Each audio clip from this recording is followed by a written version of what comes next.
everyone, and I'm back with episode 2, the fight between Plague and Sifa.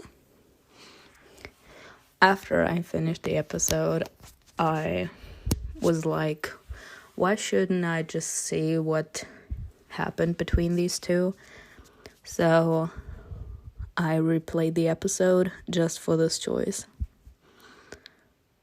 She touched my forehead with her hands so hot it almost burned, and images flashed before my eyes.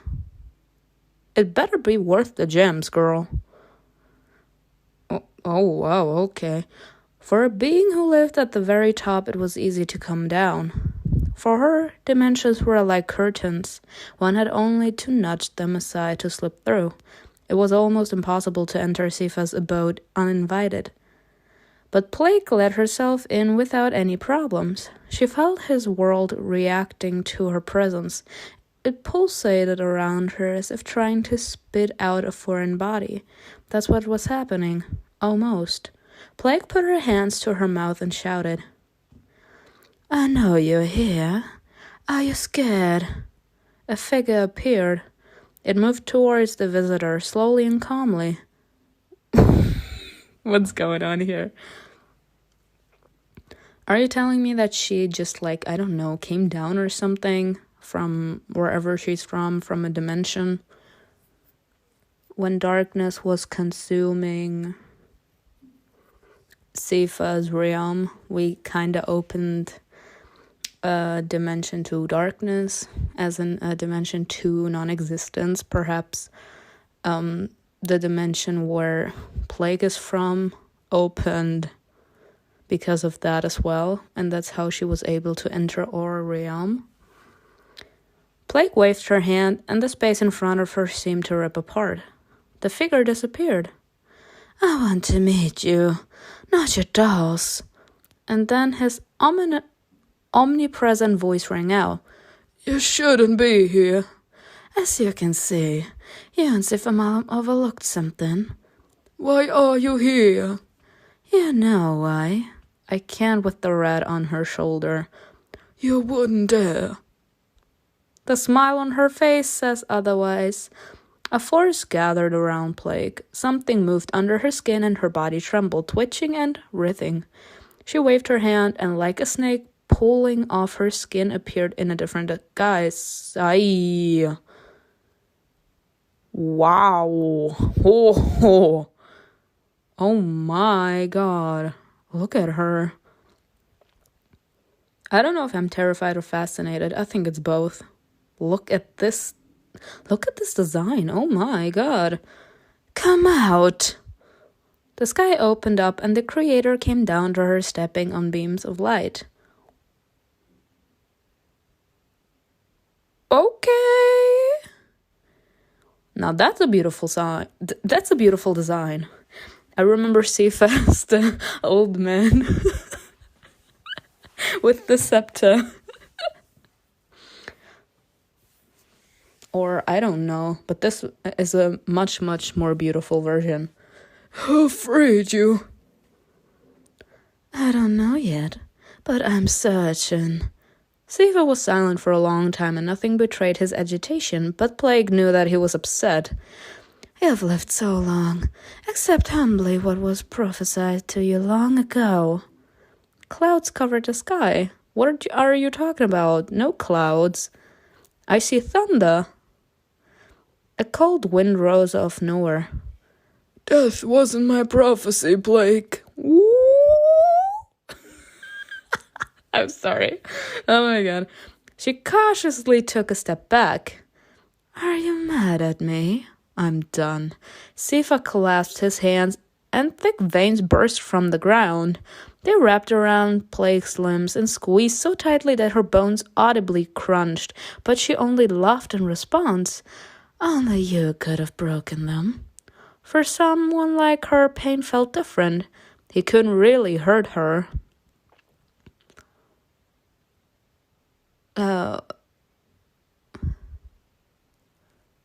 Yeah, I'm sorry for being silent. I was thinking, there is an illness where a human being can't feel pain. I'm wondering if it feels like that, like she's numb to pain, as in literally, like psychologically and physically. Like there are not even marks on her body to prove that anything was broken. She just knows that it's broken, but she doesn't feel anything and there are no traces left behind. They both knew it. You're only delaying the inevitable, Creator. Don't call me that. I didn't create you. I'm sorry, but the drawing is gorgeous. Oh, do I sense some despair in your voice? I'm done. But you, Seifa, were named the Creator. You accepted that name. Why shouldn't I call you that? He knew Plague was toying with him. They weren't engaged in an open fight, but each pondered how to deal with each other. With the other. Seifa could hear the bones healing beneath the horsewoman's flesh. Call me whatever you want. Just go back to where you came from. That's funny. Plague's lips curled in contempt. Huh. She snapped the vines in a single motion and then waved her hand.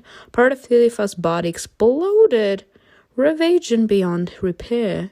He dissolved in a haze, once again becoming one with the space around him.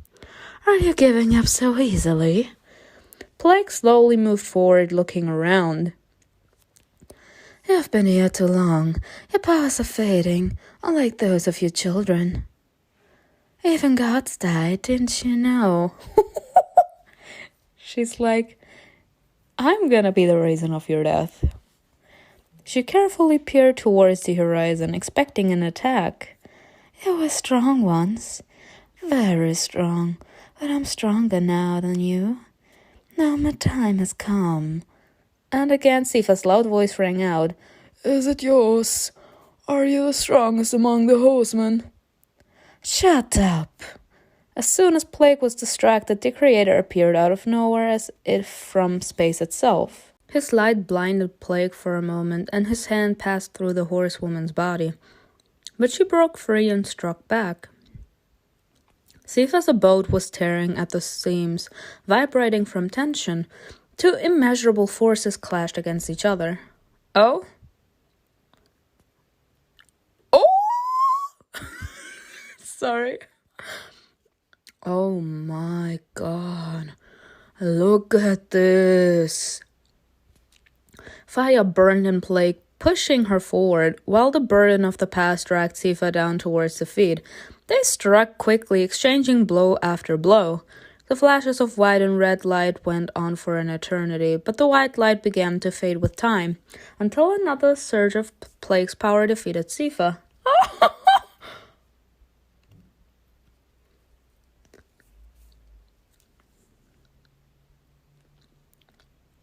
She killed a god.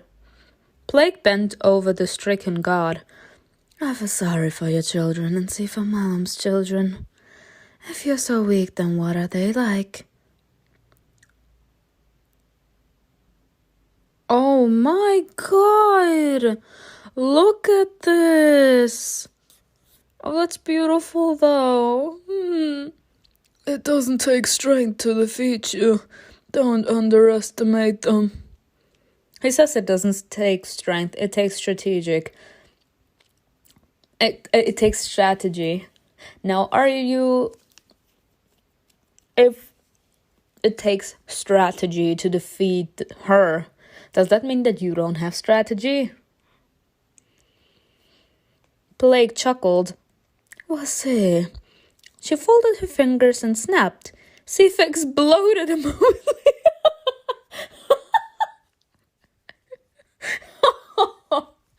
I'm sorry, Plague. Plague is iconic. Apparently, I have to stand her. Scattering shards of divine light in every direction. Oh my god! He literally is made out of divine light, as in he's divine. You saw Seifa die. That's funny.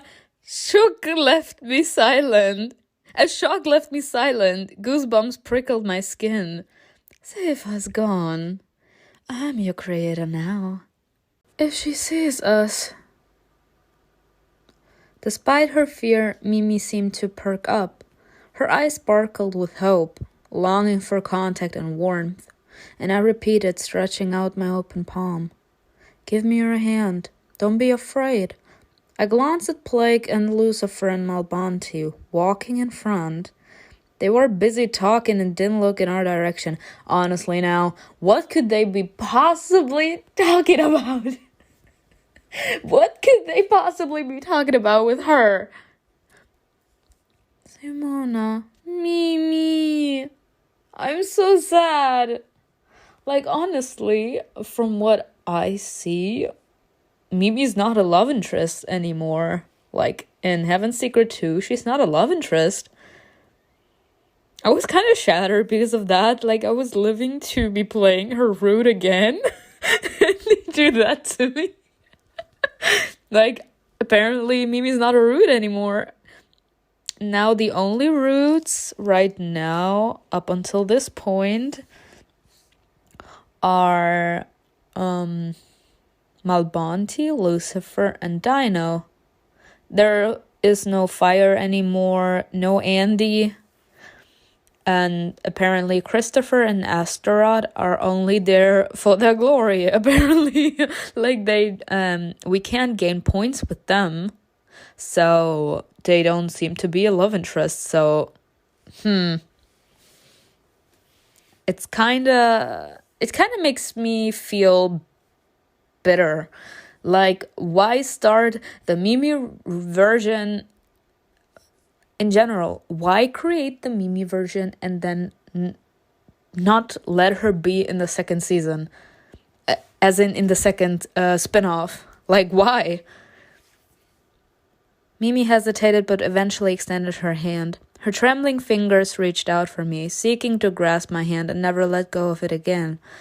We tried not to move any closer so that Plague wouldn't notice us by the tension of the chains. We had to follow her, trying to find each other's hands almost without looking. Finally, I left her fingertips grace mine. I felt her fingertips grace mine, but they drifted away again before I could clasp them. Fatigue and fear that Plague might notice and disapprove made me tremble. My palms became cold and sweaty. I decided to take a chance and stepped slightly to the side so that I could reach her. And then Mimi stretched her arm even further, seeking my hand. No. Why? That's so cute. Oh. No, that's so cute. We clasped our fingers together, squeezing as hard as we could. No, that's so cute. No, not us crying. No, not them crying. Stop breaking my heart. This one warm touch with its fleeting tenderness and kindness softened Mimi's inner agony. I saw how her eyes warmed up, how a timid smile appeared on her face. I wanted to burst into tears at how vulnerable she was at that moment. Everything will be fine. Thank you. Aww. Mimi's deeply touched by your support. We're always there for you, girl. Lucifer suddenly stopped and turned to us with a look of such fury that we sharply withdrew our hands. I immediately felt so cold, lonely, and infinitely miserable. Thank you, Lucifer, for ruining the moment.